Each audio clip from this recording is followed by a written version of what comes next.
Picture this: a powerful civilization, advanced cities, massive monuments. Then, drought hits, crops fail, cities empty, and history quietly moves on. Yeah, climate change did not start with us. Stick with me, because this is wild. When we talk about climate change, it sounds like a modern problem. Factories, cars, satellites, data charts. But long before any of that, ancient societies in the Americas were already living through climate shocks that reshaped their world. Let's rewind. Thousands of years ago, the Americas were home to complex, deeply connected civilizations, massive cities, long-distance trade, advanced farming, engineering that still confuses scientists today. And all of it depended on one thing staying stable: the climate. When the climate behaved, life flourished. When it didn't, things unraveled fast. Take the ancient Maya. For a long time, people thought their cities just mysteriously collapsed, like everyone woke up and left. But archaeology tells a different story. Multiple severe droughts hit their region. Rainfall dropped, water reservoirs dried up, corn harvests failed. Imagine living in a dense city where everything depends on predictable rain, and that rain just stops. Leaders lose credibility, trade slows, people migrate. Some cities shrink, others are abandoned. The Maya weren't ignorant, they adapted. They built reservoirs, changed farming methods, reorganized cities. But adaptation has limits. When environmental stress stacks up for too long, even advanced systems start to crack. Sound familiar? Now head north to the southwestern United States.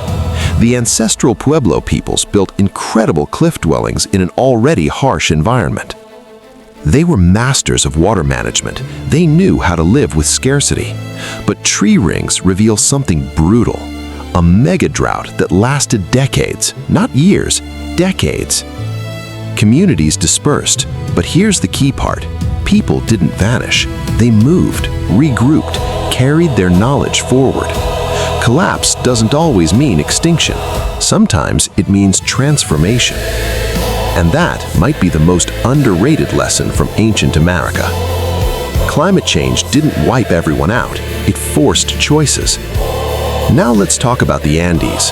High altitude, extreme terrain, huge temperature swings, and somehow societies figured out how to grow food on mountainsides. They built terraces that reduced erosion, managed water flow, and created microclimates that protected crops. These systems weren't just productive, they were resilient. When conditions shifted, diversified crops and layered strategies absorbed the shock. They didn't bet everything on one solution. That's ancient climate insurance. Across all these stories, the pattern is clear. Not magic technology, awareness, flexibility, long-term thinking. These societies paid attention to environmental signals. When rivers changed, they noticed. When seasons shifted, they adapted, sometimes successfully, sometimes not enough. And this is where it hits close to home. We like to think we're smarter now, more advanced, more prepared. But we build systems that assume stability, global supply chains, just-in-time food delivery, cities dependent on predictable weather. Ancient Americans didn't have climate models, but they had memory, stories, cultural warnings. Today, we have the data, the satellites, the forecasts, and still we hesitate. One more thing, climate stress hits unevenly. In ancient societies, elites often had access to stored food and water, while everyone else suffered first. That imbalance fueled unrest and weakened civilizations from the inside. Climate change isn't just environmental, it's a social stress test. So what does this mean for us?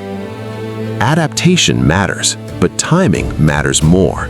Resilience beats efficiency when conditions are unpredictable, and listening early beats reacting late. Ancient Americans didn't fail because they were primitive. They struggled because climate change is powerful, complex, and unforgiving. Exactly like it is today. The difference is, this time, we still have a choice. History isn't shouting at us, it's whispering through abandoned cities, stone terraces, droughts written into tree rings. And it's asking one simple question: are we paying attention this time?